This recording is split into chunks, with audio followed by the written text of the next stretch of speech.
bienvenue sur notre chaîne, votre chaîne. Pour ceux-là qui vont nous regarder sur YouTube, pour ceux qui vont nous regarder sur Instagram, pour ceux-là qui vont nous regarder sur TikTok, même sur Facebook, n'hésitez pas à vous abonner, à liker, à aimer, afin de promouvoir cette page. Je pense que vous allez regarder le bio. Nos bios sont peut-être les mots ou encore que nous avons utilisés pour nos pages sont des fois différents de notre page YouTube. C'est pas différent, c'est presque la même chose. Ici, c'est vraiment l'insertion dans les finances, c'est l'homme dans le Seigneur. Vous voyez, c'est l'expansion de l'homme, mais dans le Seigneur, parce que moi je suis chrétienne, donc si on va parler de finances, on va parler des finances avec le Seigneur. Si on va parler des mariages, le mariage selon le Seigneur. Si on va parler de la vie, on va parler de la vie selon le Seigneur. Donc on va parler de toutes ces choses-là selon le Seigneur Jésus. Alors n'hésitez pas d'aimer, de partager, de vous abonner, de vraiment faire comme la Bible dit, aller faire des toutes les sommes d'ici. Parce que nous, ce que nous allons faire chaque matin, par exemple, je balance des shorts, des vidéos comme ça, des motivations, des exhortations de jour. C'est vraiment par rapport à ce que le Seigneur me met à cœur. Je me réveille le matin, je médite la parole de Dieu. Le Seigneur me met à cœur sur un sujet. Je partage avec vous, je prie pour ça et j'ai le poste en fait pour que chacun soit béni dans ses évolutions que nous sommes en train de faire. Donc vous aussi, partagez, aimer, c'est une façon aussi de votre côté d'aimer et de partager. Donc, ce que je suis en train de vous dire, c'est que n'hésitez pas vraiment à les faire. Et c'est vraiment votre façon aussi d'évangéliser. Et l'œuvre du Seigneur ira encore plus loin. Parce qu'en ce temps où nous sommes, il faut que la parole soit vraiment prêchée jusqu'aux extrémités de la terre. Peut-être qu'on n'ira pas sur place, mais par le réseau, l'Internet, cette terre d'Internet, nous pouvons vraiment aller jusqu'aux extrémités de la terre pour annoncer la parole du Seigneur. Et c'est hyper, vraiment important. Alors, comme je t'entendais dire tout à l'heure, ici nous partageons beaucoup de sujets, des sujets de la vie, des sujets sur beaucoup de choses. Ce sujet d'aujourd'hui est notre premier podcast. Ce sera peut-être ce sera pas notre dernier, mais c'est notre premier. Je dirais peut-être notre deuxième parce que le premier je le fais avec mon ami. Le deuxième, je le fais là seul. Et ces podcasts, c'est possible parce que le Seigneur a mis sur mon chemin un ami que j'aime beaucoup, Philippe Toukoulou. C'est grâce à lui que nous avons pu enregistrer. Donc, ce qui veut dire, sachez que cette vidéo, c'est la deuxième fois que nous puissions l'enregistrer. Nous avons enregistré pour la première fois. Nous sommes arrivés jusqu'aux 54 minutes après. Le son n'a pas été enregistré, donc je crois que c'est pas en vain. C'est comme ça que moi je reconnais que ce que nous allons dire est hyper important et le diable a peur. Mais même peu importe ce qu'il va faire, nous allons encore, s'il faut reprendre, s'il a fallu que l'on reprenne 50 fois, on va encore reprendre, même si je suis fatiguée, on va quand même reprendre. Alors que le Seigneur vous bénisse, nous allons entrer dans le vif de notre sujet aujourd'hui, nous allons parler de la dépression. Ah si, la dépression. Dans notre podcast d'aujourd'hui, c'est premier, je voulais parler de la dépression. J'ai scrollé sur le réseau. Déjà avant, c'est un sujet que le Seigneur m'a expliqué il y a longtemps. Sur beaucoup d'autres sujets que j'aimerais aussi en parler, façon dont le Seigneur va m'enseigner. Mais je scrollais sur le réseau, j'ai vu les trucs sur la dépression, elle était un peu plus... J'ai regardé un homme, j'ai pas pu mettre son image ici. Il était en train de pleurer, il était vraiment dans la dépression. Alors l'Esprit du Seigneur a tiré mon attention sur ça, je crois, parce que moi-même, je n'allais pas le faire. Parce qu'il demande le temps pour venir s'asseoir, parler et tout. Je crois que si j'ai pris le temps, la force de le faire, c'est parce que le Seigneur m'a donné cette force de l'en parler aujourd'hui de la dépression. La dépression. Déjà, pour commencer, je voulais dire un truc. Je sais que la dépression sur notre... Quelqu'un qui va me regarder, tu es africaine, tu es noire, la plupart, surtout même les latinos, nous, de côté, peut-être même asiatiques, on n'a pas la considération de la dépression. Je dirais pas la considération, mais on le prend pas comme il le faut en fait. On s'est dit, nous on est fort, nous le travail, ça et ça et ça. Mais il y a beaucoup de personnes qui nous regardent aujourd'hui. Vous avez pris des décisions dans votre vie. Il y a des décisions que vous avez prises parce que vous étiez dépressif. Mais vous ne le savez pas. Il y a des routes que vous avez prises, c'est à cause de la dépression. Oui. Il y a ces comportements que vous affichez aujourd'hui. Vous êtes en Afrique, vous êtes je ne sais où. Dans ces pays, dans ces continents que je parlais, Asie, Afrique, pays, Mexique, des côtés latinos et tout. Il y a ces choses que vous avez faites dans votre vie. Vous avez fait ces choses à cause de la dépression. Mais comme vous n'avez pas défini que c'était la dépression, vous avez pensé que c'était la force de l'homme. Ces choses, ces comportements de vouloir faire tout vite, vite, vite, vite. Toi, tu penses que c'est la... Moi, je suis un homme, non. C'est peut-être que tu es dépressif. C'est parce que tu es dépressif. Ces comportements de vouloir tout prendre à la légère, des fois, c'est parce que tu es dépressif. Parce que la dépression, elle Elle nous affecte différemment deux fois. Oui, elle nous affecte différemment. Tu penses comme quelqu'un qui dit, moi, moi, non, non, non, moi, je n'aime plus les amis. Moi, je n'aime plus, moi, je préfère rester seule. Tu penses, c'est quoi? Peut-être c'est à cause de c'est la dépression qui se dépose. Parce que parmi les signes de la dépression, elle nous rend, on dit quoi? Asocial. Il te sépare des autres. Ça, c'est parmi les signes de la dépression. C'est pas souvent s'aimer, non, vouloir. Non, des fois, c'est la dépression qui nous fait comme ça. Et tu penses comme si c'est un choix que tu as pris, alors que c'est un choix que tu es en train de penser sur la dépression. Donc, c'est la dépression qui veut vraiment t'envahir. Alors, j'aimerais vraiment que vous puissiez écouter ça. Parents, vous avez des enfants harcelés, des enfants, vous avez des enfants, vous avez même sans enfants. C'est très important, ces sujets de la dépression. Je le dis parce que je l'ai vu. C'est pas parce que je l'ai vu scroller, mais parce que je sais de quoi je vous parle. Je sais de quoi je vous parle. Donc, je ne suis pas novice. Je m'y connais dans le sujet de la dépression. Alors, aujourd'hui, j'aimerais bien parler de la dépression. Je vais commencer par des définitions. La définition psychologique et la définition théologique. Et après, je donnerai la pensée que le Seigneur m'a mis à cœur. Ok? Alors, let's teach. Commençons. Alors, nous allons commencer par la pensée, par la définition de la dépression en psychologie. Plutôt, c'est la définition d'un auteur appelé Aaron Beck. C'est lui qui va donner cette première définition de la dépression. Il dit ceci. La dépression est un trouble de l'humeur caractérisé par des pensées négatives récurrentes concernant soi-même, le monde et l'avenir, entraînant une perte d'intérêt pour les activités quotidiennes générales de la qualité de vie. Je reprends. La dépression est un trouble de l'humeur caractérisé par des pensées négatives récurrentes concernant soi-même, le monde et l'avenir, entraînant une perte d'intérêt pour les activités quotidiennes, une baisse générale de la qualité de vie.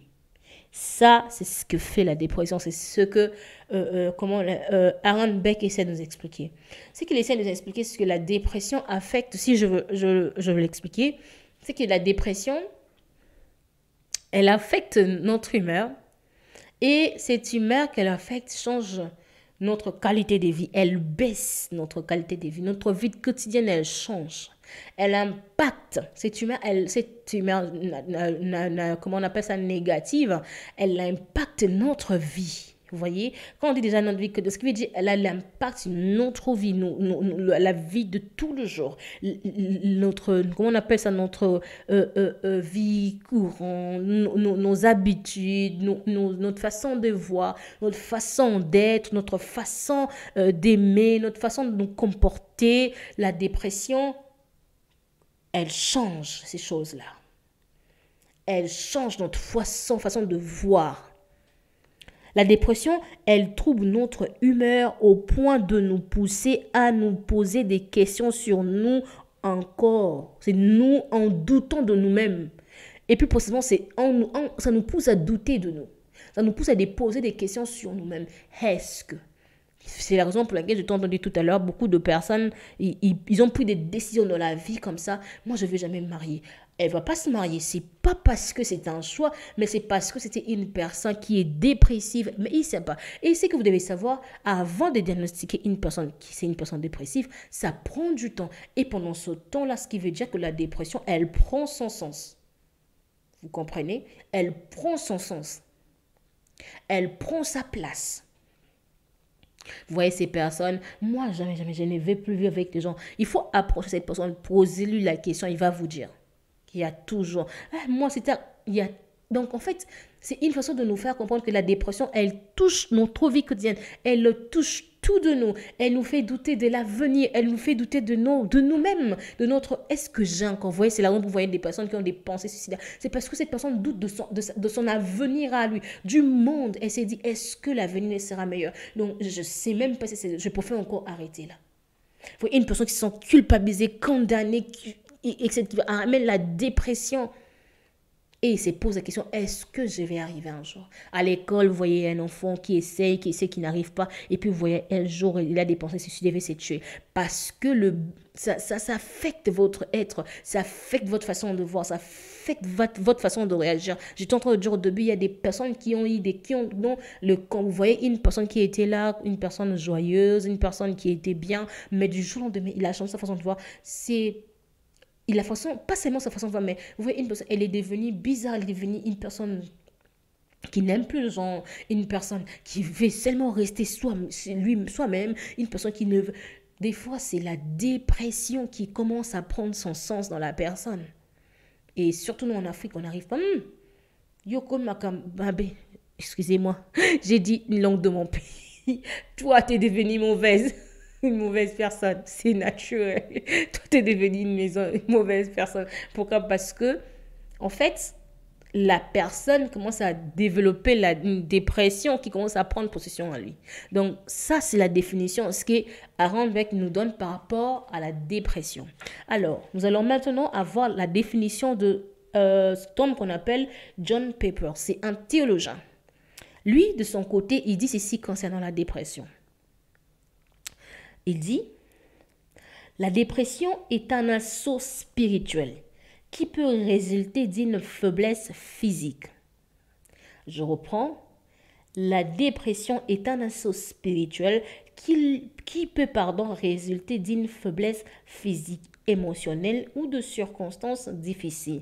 Mais elle est avant tout une attaque contre la foi. Elle nous pousse à nous sentir éloignés de Dieu et à remettre en question ses promesses. La dépression, elle nous pousse à nous sentir éloignés de Dieu et à remettre en question ses promesses. Étant théologien, cet homme est en train de nous faire comprendre la dépression sous un angle spirituel. Mais des fois qui prend son effet sur une pente physique. Vous comprenez?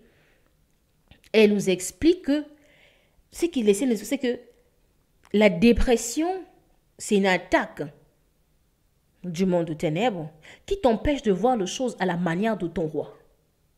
Vous comprenez? C'est une attaque à ta foi.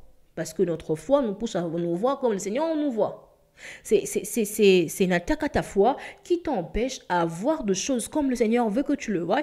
Et en ce moment, cette attaque prend son sens sur nos actes de quotidien, sur des circonstances, si je peux le dire ainsi.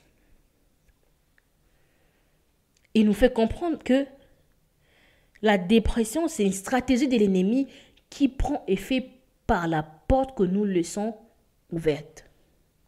En fait, c'est ce que je vais nous faire comprendre.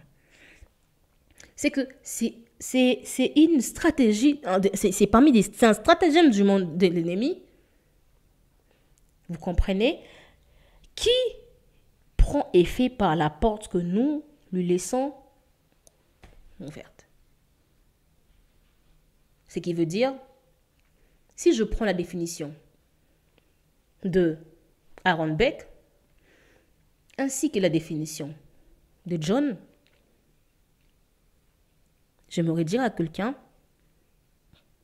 c'est que la dépression a un déclencheur. On n'est pas dépressif. Non. Même les bébés qui sortent du ventre de sa maman, je ne sais pas, on diagnostique un bébé dépressif. Ce bébé-là n'est pas né dépressif. Ce bébé-là a pris la dépression, lui a été communiquée par sa maman. Mais lui-même, quand il venait, il n'était pas dépressif. Ce qui veut dire que c'est quelque chose de l'extérieur de lui. Vous comprenez? Donc la dépression a un déclencheur. Et ces déclencheurs, c'est beaucoup de choses. C'est les circonstances de la vie. On se réveille pas aussi un matin comme ça, on devient directement sans rien, on est devenu. Non, la dépression a un déclencheur. Et nous allons encore plus en parler. J'aimerais ici attirer l'attention de quelqu'un qui me suit. Que tu sois chrétienne, que tu sois païenne, athée, croyant, non-croyant, la dépression peut t'attraper. oui, tu peux te retrouver dans la dépression. Tu peux te retrouver dépressive. Il y a beaucoup de personnes qui sont dans nos églises et sont dépressives. Toi, tu penses comme si, non, la sœur là, elle est à l'intercession, elle prie beaucoup. Elle est partie là-bas, elle est dépressive. Tu vois une sœur, quand on dit adorons le Seigneur, dis Seigneur, oh, je parle encore ma langue. Seigneur, tu dis quoi pour mon mariage? Seigneur, tu dis quoi pour ma vie? Seigneur, tu dis quoi? On dit l'adoration. On dit il faut adorer les seigneurs. On dit il faut louer. Mais lui-même, quand on dit Seigneur, on va louer. Seigneur, mon âge commence à partir. Seigneur, tu dis quoi? Il y a beaucoup de personnes qui sont dépressives dans nos églises. Il y a beaucoup, c'est possible d'être chrétien et d'être dépressif. Mais je vais en parler si vous allez comprendre. Par rapport à ça, à ces deux définitions, la définition de Aaron Beck, la définition de John Piper, nous allons aboutir ceci. Le Seigneur m'a enseigné ceci. C'est que la dépression est une force ou un mouvement qui vient de l'extérieur, qui prend effet à l'intérieur lorsque nous la laissons entrer, Et cette force s'alimente par un élément déclencheur qui est nos circonstances de la vie. Je le répète, la dépression est une force ou un mouvement qui vient de l'extérieur. Elle prend effet à l'intérieur lorsque nous la laissons entrer et cette force s'alimente par un élément déclencheur qui est nos circonstances de la vie. Vous comprenez ça? Ce qui veut dire, je veux revenir à ce que je t'entends dire tout à l'heure. Un enfant qui est bébé, il n'est pas, même si il sort aujourd'hui, on le déclenche, on dit que c'est un enfant dépressif, il n'est pas né dépressif. Il a pris, comment on appelle ça? Ça lui a été communiqué par la maman. Ce qui veut dire, c'est quelque chose qui vient de son extérieur.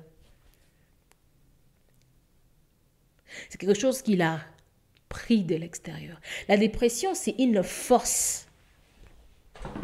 C'est une force de l'ennemi. C'est une force qui est de l'extérieur qui nous presse, qui, quand elle est là par nos circonstances de la vie, elle t'empêche de te voir comme Dieu te voit et tu sombres. Et on commence à t'appeler dépressif. Et tu sombres, on commence à te traiter de tout le nom. Tu peux choisir médecin après médecin, tu peux aller d'hôpitaux après hôpitaux, tu peux aller je ne sais pas d'où après où, tu te retrouves, tu bois le médicament mais ça ne part pas. Cette force-là, lorsqu'elle prend possession de nous, lorsqu'elle entre en nous, c'est une force de l'extérieur. Vous savez, je ne sais pas si c'est moi, vous, ça vous arrive. Moi, de fois, ça m'arrive des pensées négatives. Des pensées où tu vois comme ça, tu passes dans des moments difficiles. C'est normal d'y penser, mais tu sens une pensée qui te demande, est-ce que le Seigneur est vraiment avec toi? Est-ce que, mais vous, si ça vous arrive pas, je sais que vous êtes trop saints, mais moi, ça m'arrive. Est-ce que je marche avec le Seigneur? Tu regardes des circonstances comme ça, tu te dis, mais... Et c'est comme ça que ça prend possession. Et j'aimerais que, pour que nous puissions comprendre cette pensée négative, la façon dont il prend possession de nous, nous allons lire Genèse 3, du verset 1, on peut aller jusqu'au verset 5. La Bible dit ceci. Les serpents étaient le plus rusé de tous les animaux de champ que l'Éternel Dieu avait fait. De tous les animaux que l'Éternel Dieu avait fait. Il dit à la femme, Dieu a-t-il réellement dit, vous ne mangerez pas de tous les arbres du jardin? Comme je disais tout à l'heure, son élément déclencheur, c'est les circonstances de nos vies. Les circonstances que nous vivons dans la vie. Ces jours-là, la femme, des circonstances naturelles, elle était là, en train de tourner, je ne sais pas ce qu'elle est en train de faire, normal. Mais le diable, ces pensées négatives qui te viennent, cette pensée, cette oppression qui te vient avec raison, est-ce que, je sais pas, comme je dis, c'est comme ça que cette pensée, et le problème c'est que si tu laisses cette pensée prendre place, c'est fini pour toi, elle prend possession, elle commence à détruire, elle commence à faire de malheur en toi. Regardez ce que la Bible dit, la femme répondit au serpent, nous mangeons du fruit des arbres du jardin, mais quant au fruit de l'arbre qui est au milieu du jardin, Dieu a dit, vous n'en mangerez point, et vous n'y toucherez point, de peur que vous ne mouriez. C'est comme ça que cette pensée vient. C'est comme ça que cette force-là vient, avec des propositions. C'est normal, la femme, c'était normal, la femme se retrouver comme ça. C'était des circonstances normales qui arrivent dans la vie. Mais ces jours-là, il y a un changement. Cette pensée négative, cette force extérieure qui vient, qui te fait cette proposition devant ces harcèlements. Tu sens cette force qui te dit, est-ce que vraiment tu vaux la peine? Est-ce que vraiment, quand est-ce qu'ils vont t'arrêter? Si tu te tues pas, ils vont jamais arrêter. Est-ce que c'est ça? Cette pensée négative. Lorsque vous continuez, vous allez voir les dégâts que cette pensée négative a fait dans le monde jusqu'à aujourd'hui. La femme a mangé, elle s'est retrouvée dedans. C'est ce qui fait la dépression. Quand elle vient dans ta vie, quand elle vient par rapport à des circonstances qui t'arrivent dans la vie, elle te fait de propositions. Tu te retrouves dedans, enfermée, on t'appelle dépressive. Et il y a maintenant, comment on appelle ça, des circonstances et des circonstances. Tu es maintenant dans une phase où médicaments, médecins, je ne sais pas quoi, même ta vie est comme ça. Tout à l'heure, j'étais en train de dire que même les enfants, les gens dans l'église sont dépressifs. Les circonstances qu'ils sont en train de vivre. Ouais, toi, tu es chrétienne, mais comment ta vie est comme ça? Mais toi, tu es chrétienne, comment tu es toujours pauvre? Mais toi, tu es chrétienne, l'âge avance, tu n'es pas toujours mariée. Depuis quel âge tu as déjà commencé à servir Dieu? Mais n'est-ce pas toi, tu as commencé à servir Dieu quand tu étais jeune? Mais toi, tu es chrétienne, tu es toujours, Seigneur, moi, regarde, ma famille souffre dans la pauvreté. Seigneur, regarde, ma famille souffre dans ça. Seigneur, regarde, ma famille fait ça. Et tu es là. Et ce sont des circonstances normales. Mais le diable te met tellement une pression pour te faire voir ça. Ça ne peut pas t'arriver. Elle te culpabilise et elle t'oppresse. Au point où tu acceptes et tu te donnes un non. Tu commences à pleurer sur ces sujets où tu ne devais pas pleurer. Tu commences à pleurer sur des sujets. C'est normal. C'est normal de penser sur des sujets. Mais lorsque le malin vient avec cette oppression, ces circonstances dans la vie, c'est normal de réfléchir. Tu passes des moments difficiles quand tu te dis, mais Seigneur, qu'est-ce qui m'arrive? Mais ça, tu te poses des questions normales. Mais lorsque le malin vient te dire vraiment, il vient te dire, oh vraiment, qu'est-ce que tu lui as fait? Qu'est-ce que tu lui as fait pour qu'il te lâche comme ça? Mais toi, tu pries, non? Mais toi, tu fais ça, non? Est-ce qu'il est vraiment... Moi, je ne sais pas si c'est vous, ça vous arrive pas. Moi, ça m'arrive souvent. De penser comme ça. De penser où tu te rends compte. Est-ce qu'il est vraiment Dieu? Est-ce qu'il est vraiment comme ça? Mais tu te poses des questions sur ton parcours, sur ta vie, sur ton toi. Je sais de quoi. C'est exemple, je sais de quoi je sais de quoi je vous parle. Je sais de quoi je vous parle. Cet élément déclencheur qui vient bouleverser ta vie. Et aujourd'hui, je me redire à quelqu'un, lorsque tu sens ces choses, ne joue pas la personne la plus forte. Non. Ne joue pas la personne la plus forte. Le Seigneur m'a enseigné. Aujourd'hui, je me redis à quelqu'un. Ne joue pas. Quand tu sens que tu n'arrives pas, quand tu sens que tu n'arrives plus, tu es humilié par les humains, tu es humilié, harcelé au travail, tu es harcelé dans ta maison, même dans ta famille. Tu te sens seul. Ne joue pas le dur. Ne joue pas le fort. Ne joue pas ça. Parce que si tu joues à ça, c'est ça qui va t'attirer encore vers le bas. Et tu vas te retrouver vraiment comblé par ça. Et le jour où ça explose, c'est ce qu'on dit. Mais elle était ici, non, mais oui, ça a explosé son cœur a explosé. Elle n'en peut plus. Elle a explosé, elle a explosé, elle a explosé. Elle n'en peut plus. Elle a vraiment explosé. La dépression. Vous voyez une personne qui fait une shit comme ça n'a pas commencé aujourd'hui. C'est juste que la personne a voulu jouer l'effort. Et ça, la chose lui a rattrapé. La pression du monde sur ton âge. Le problème d'argent, divorce.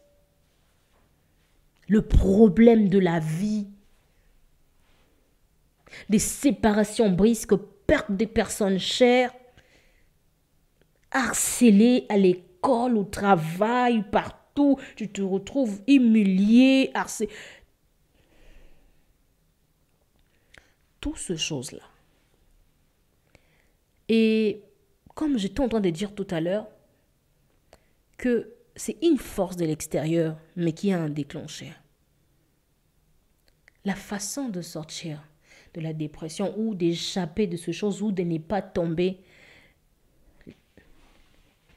Aujourd'hui, j'aimerais parler à quelqu'un. Que tu sois, je sais que tu dis que tu es athée, moi j'ai besoin de personne, moi je ne crois pas en Dieu. Écoutez, tu ne peux pas trouver la solution chez la créature. Il te faut le créateur.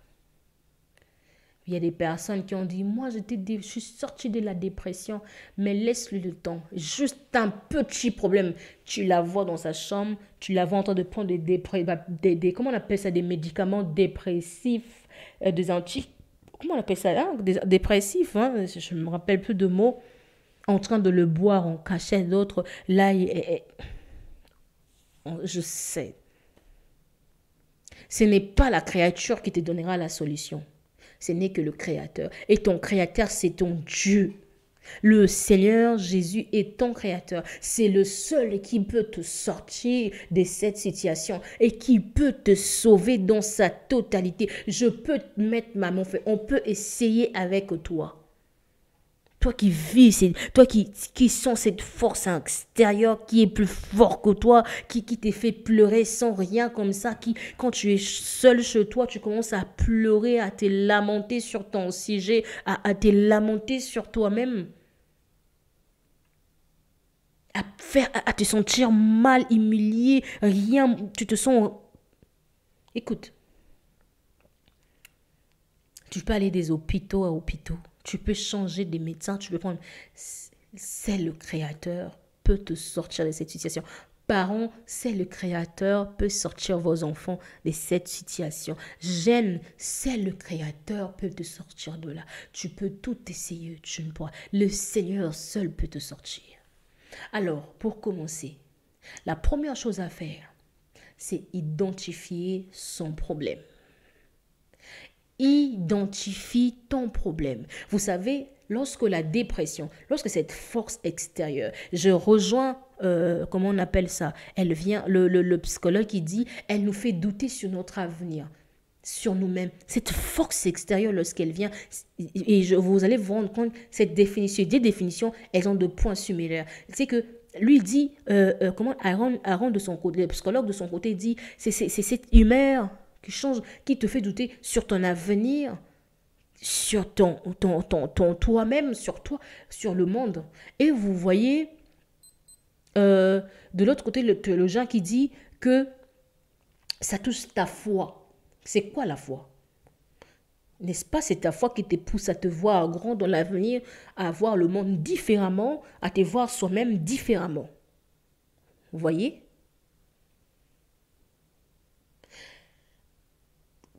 Il faut identifier son problème.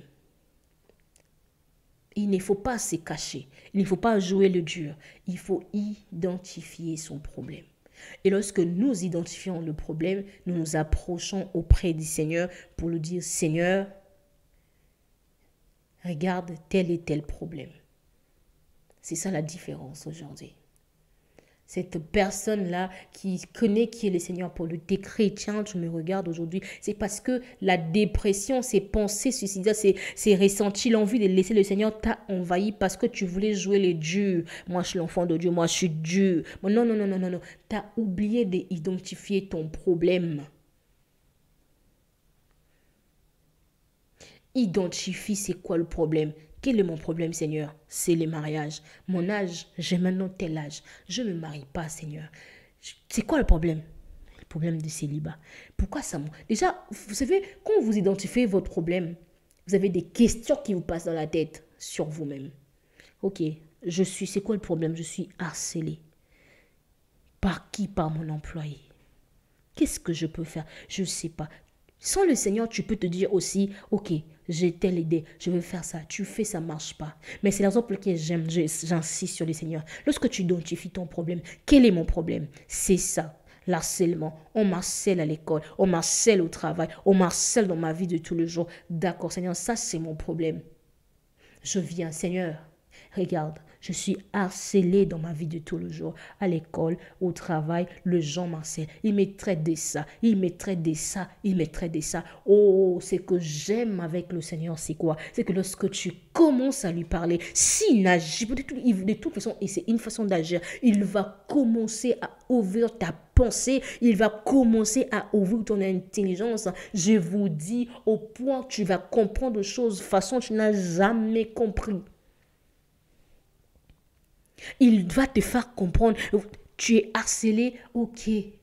Il va te faire comprendre que, mais si ces gens-là sont en train de t'harceler, c'est parce qu'ils veulent détruire ta vie. Ou c'est les esprits mauvais qui est derrière eux. Cet esprit a pour but, toi, de te coincer, enfin de ne pas te voir comme moi je te vois. En ce moment-là, tu vas comprendre, ah c'est vrai Seigneur, et tu vas plus voir les harcèlements comme avant. Là où tu as envie d'en finir avec toi, tu vas comprendre que ça c'est un combat. Je ne veux pas lâcher, ces esprits ne vont pas me vaincre.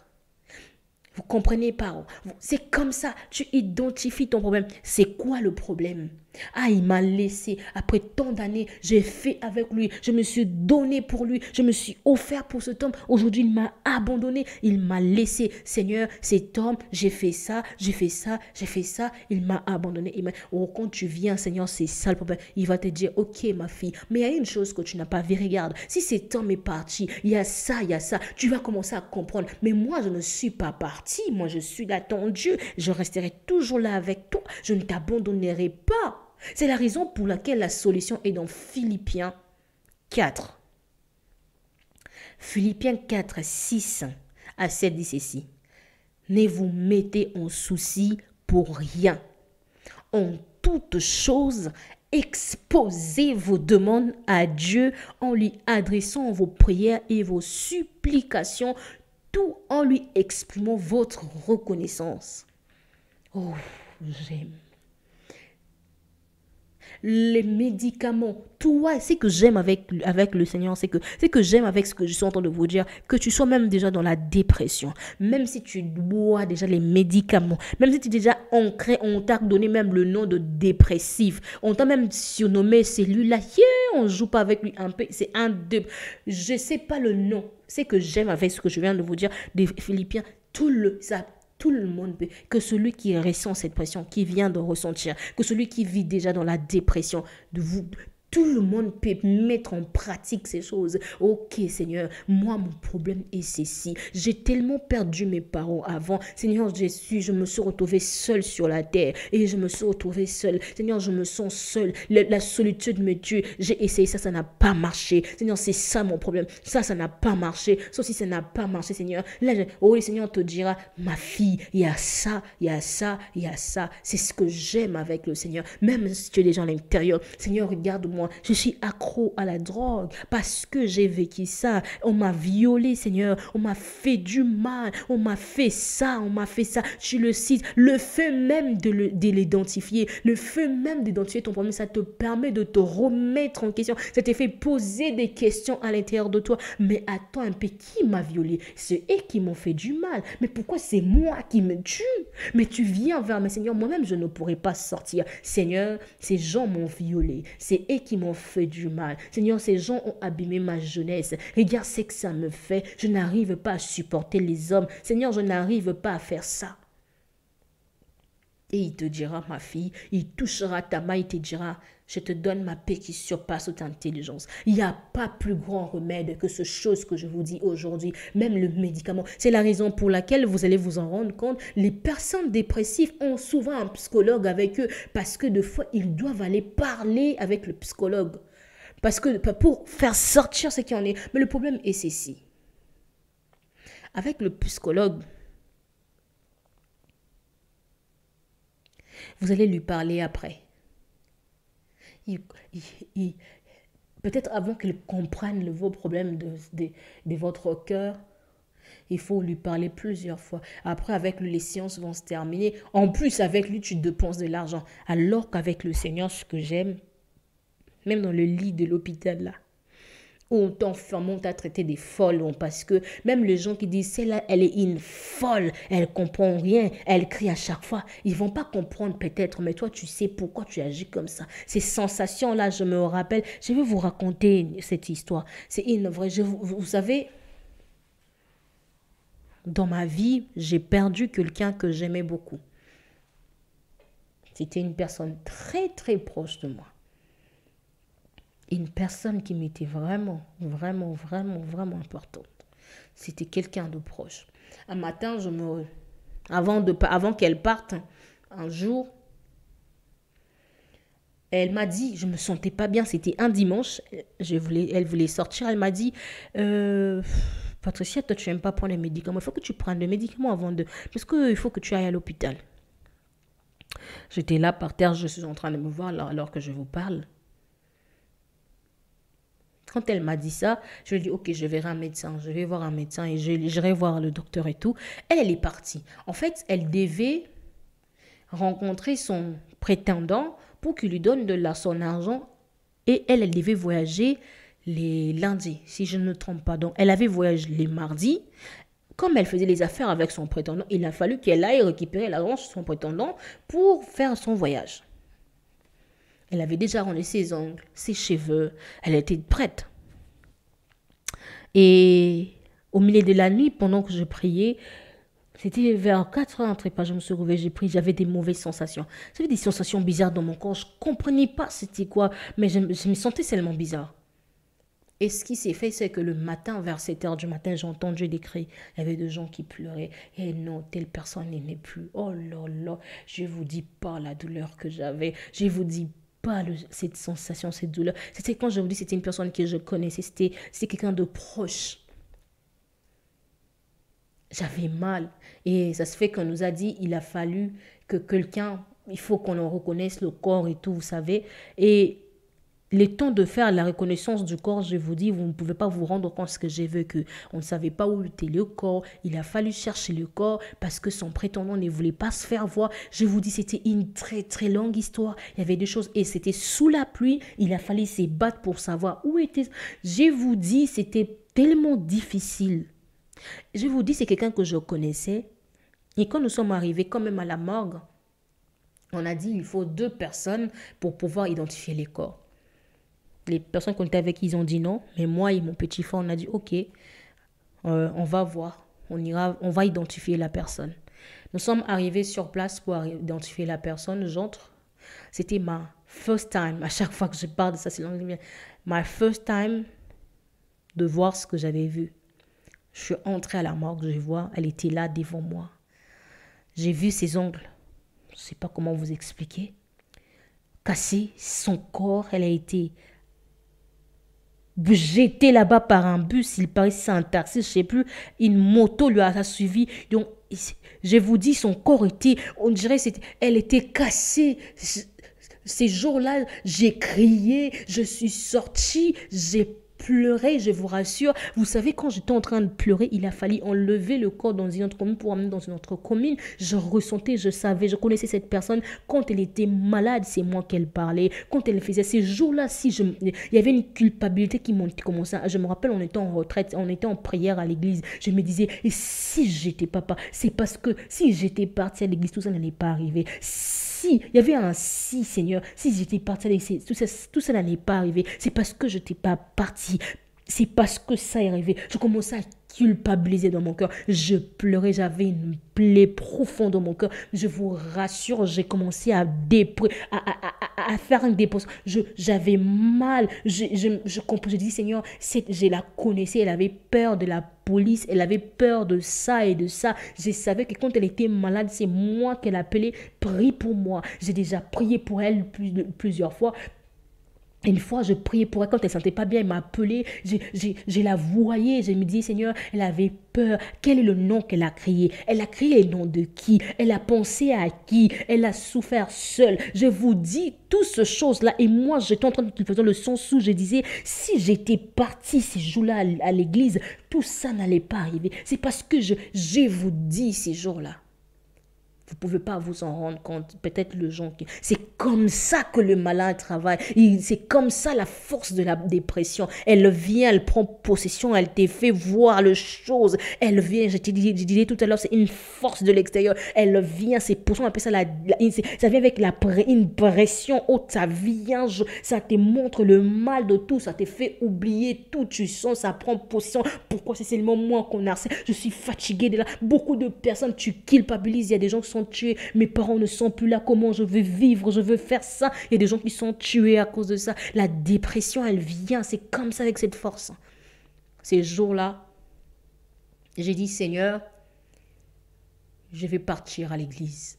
Il y avait du monde, je ne pouvais pas vraiment prier. Dès qu'on arrive à la maison, tout le monde pleurait, je me suis lavée, j'ai pris mes vêtements, je suis partie à l'église. Arrivé là-bas, je disais, Seigneur, je ne sais pas ce que tu veux faire avec moi. Mais c'est que je sais, peu importe là où tu veux me coincer, je ne veux pas te laisser. J'ai pleuré ces jours-là, je parlais, j'ai identifié mon problème. J'ai dit au Seigneur, Seigneur, ça me fait mal, c'est là dans mon cœur. Seigneur, ces problèmes a pénétré mon cœur. J'ai identifié les problèmes. J'ai dit à mon Seigneur, je vous dis une chose, toi qui me regardes, même si on t'a déjà traité de dépressif, c'est encore possible que tu sortes de cette dépression. C'est le temps pour toi. Je sais que c'est pas facile. C'est difficile, mais c'est possible. Tu identifies ton problème. Tu sortiras de ce problème. Tu dis au Seigneur, fais appel au Seigneur Jésus-Christ. C'est seul l'unique qui ne te jugera pas. Dis-moi, à la place d'aller dépenser de l'argent, je n'ai pas dit que c'est mauvais de voir un psychologue, mais le psychologue, le meilleur, c'est lui. Il ne te demandera pas d'argent, il ne te jugera pas, il ne te posera pas des questions pour te condamner. Il va te recueillir et il va te faire comprendre de choses et il va ôter ta peine et il va te donner cette force. Je vous dis, il n'y a pas de solution que lui. Le médicament, tu peux commencer à le boire comme tu veux. Ça ne va pas te guérir.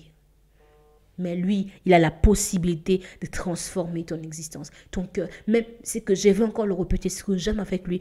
Tu peux même déjà te retrouver dedans dans la dépression, dans les médicaments. Mais lui, il est là. Mon frère, mon ami, toi qui me regardes, c'est le temps d'identifier ton problème. Quel est ton problème? Je suis solitaire. Quel est mon problème? Je suis harcelée. Quel est mon problème? Je ne sais plus. Je suis harcelée au travail. Quel est mon problème? Je suis humiliée. Les gens me traitent de tout. Quel est mon problème? Les gens me disent que je sers Dieu, mais je suis dans les célibats. Quel est mon problème? Les gens me disent que je sers Dieu, mais ok Seigneur, écoute, aujourd'hui je ne suis... Devant lui, on n'a pas besoin d'être fort. Écoutez, devant les humains, si tu veux jouer les forts, c'est toi. Mais devant lui, on n'a même pas besoin de jouer les forts. Vous savez, avec les médecins, après, il y a un temps quand tu te vois, tu es toujours fort, il va te dire, mais toi, si tu ne fais pas d'efforts, quand même, fais d'efforts. Mais avec lui, c'est quoi? C'est lui-même. Il dit dans sa parole, c'est que j'aime, à part Philippiens, il dit ceci, venez à moi, vous tous qui êtes fatigués, chargés, je vous donnerai du repos. Quel est celui qui va venir vers lui par rapport à sa parole? N'est-ce pas celui qui s'identifie faible? N'est-ce pas celui qui s'identifie chargé? C'est une personne qui s'identifie chargée, faible, qui dit, je le suis, Seigneur, je viens décharger. Et il dit, venez vous tous là à vous. Donc, il vous pour identifier. Tant que tu n'as pas encore identifié, c'est quoi ton problème? Tu ne l'as pas encore accepté. Quand on dit accepter, c'est pas, ok, je suis accéléré, ok, non, c'est je suis accéléré. On me fait ça. On me fait subir ça à l'école. On me fait subir ça au travail par mon chef. Et qu'est-ce que je peux faire? Seigneur, je viens vers toi. Regarde ça, Seigneur. Et là, il va te dire, oh, tu es harcelé. C'est parce que ces hommes, ils sont jaloux de toi. Il va t'ouvrir les yeux. Tu vas comprendre même le pourquoi. Cet esprit, cette envie, toi qui as besoin de te suicider, je veux te dire une chose. Vers lui, il va tellement t'expliquer combien tu es important dans ses yeux. Il dit tu es la prunelle de son œil. Les circonstances qui t'arrivent, peut-être toi, tu ne peux pas voir. Peut-être toi, tu ne peux pas comprendre. Mais lui, il les comprend, il le sait plus que toi. Tu vas te dire, ouais, il était là, il m'a pas vu. Si je suis dépressif, c'est parce que mes parents sont morts, mes parents sont partis, je suis restée seule, le monde m'a humiliée. Oh, il y a quelque chose que tu as loupé. Il y a quelque chose que tu as loupé, tu es dépressif, il y a quelque chose que tu as loupé. Mais il y a une chose, si on pouvait reprendre tes parents qui sont morts et on leur posait la question, est-ce qu'ils voulaient encore vivre sur la terre qui souffre comme ça? Ils allaient accepter. Il va te faire comprendre des choses. Oh, toi qui dis, il ne m'aime pas, je me suis donné à lui. Il va te faire comprendre que l'homme ne peut donner de l'amour que s'il a de l'amour à donner. Il va te faire comprendre des choses que tu vas te dire, oh ouais, je comprends, ah ça. Et tu vas te rendre compte, lorsque la dépression elle viendra, tu ne te comporteras pas comme Ève, mais tu te comporteras comme lui sur la montagne. Éloigne-toi de moi. Alors, c'est le temps de se lever, c'est le temps d'identifier le problème. C'est pas facile, je le dis encore.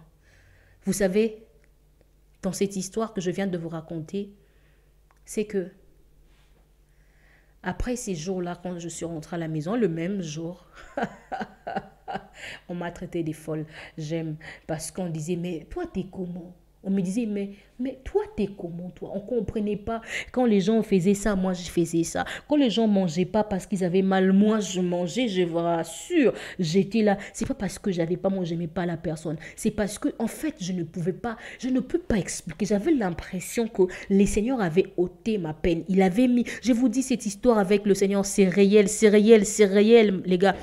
J'avais l'impression qu'il avait pris ma peine, la douleur qui était si profonde dans mon cœur, c'était qui avait percé mon cœur, il l'a récupéré. Et j'ai ressenti une paix. Lorsque la douleur qui venait normale, cette douleur normale de choses que la personne que j'ai perdue venait, ça tapait, papa, ça retournait. Ça tapait poteau, papa, ça retournait.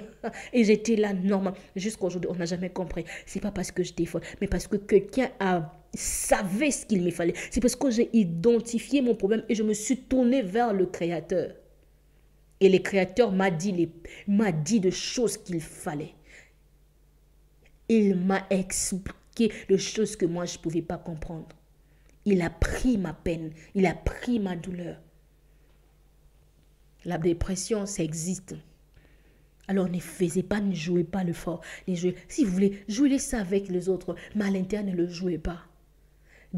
Identifiez le problème. Revenez vers le Seigneur. Seigneur, on m'a traité de stérile.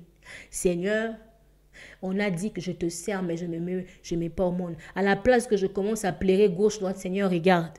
On m'a dit ça. Il va t'expliquer que, non, maman, ma fille, le mariage n'est pas une mission. Je vous dis, il va vous expliquer. Il va ôter vos peines. Il va résoudre de problèmes. Il va étancher de soif. Il va remplir de solitaire. Vous allez vous rendre compte que, ah ça, c'était comme ça, j'allais me tuer pour rien. Alors ne te donne pas la mort, s'il te plaît. Et ne te laisse pas, que tu sois dans un pays étranger. Tu es loin de tes parents, tu vis des moments. Ne te démoralise pas. Tourne-toi vers le Seigneur. Identifie ton problème et tourne-toi vers lui. Et tu vas me donner raison. Alors, j'avais fait la prière dans ma vidéo avant. Je vais encore faire cette prière. Seigneur, je te remets, je te rends grâce et je te dis merci. Père, je te remets chaque personne qui va nous regarder.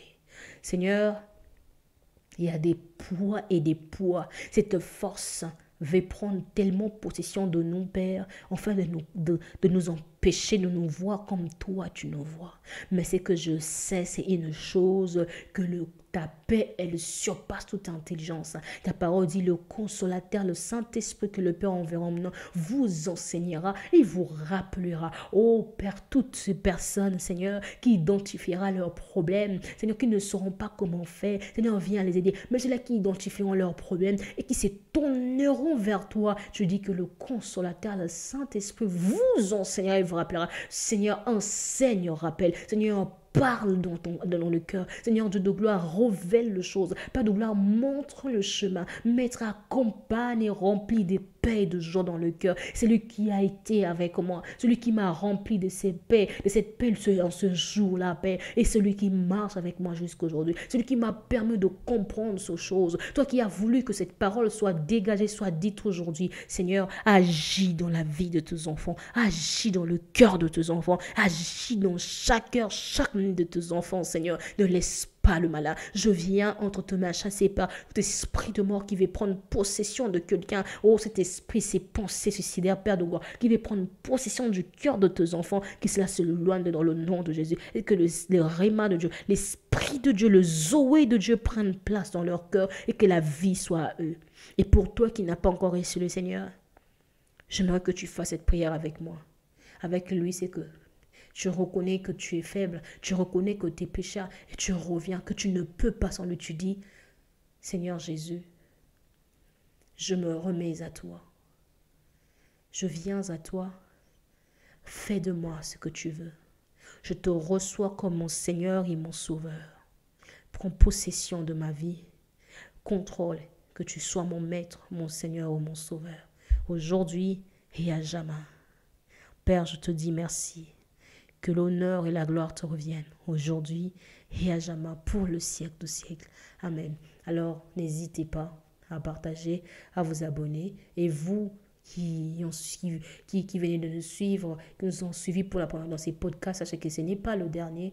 Nous allons encore en faire beaucoup. Et n'hésitez pas de nous écrire vos commentaires, vos messages, vos réactions. Et enfin, que nous puissions le partager ensemble encore et encore. Que le Seigneur vous bénisse. Alors, ciao.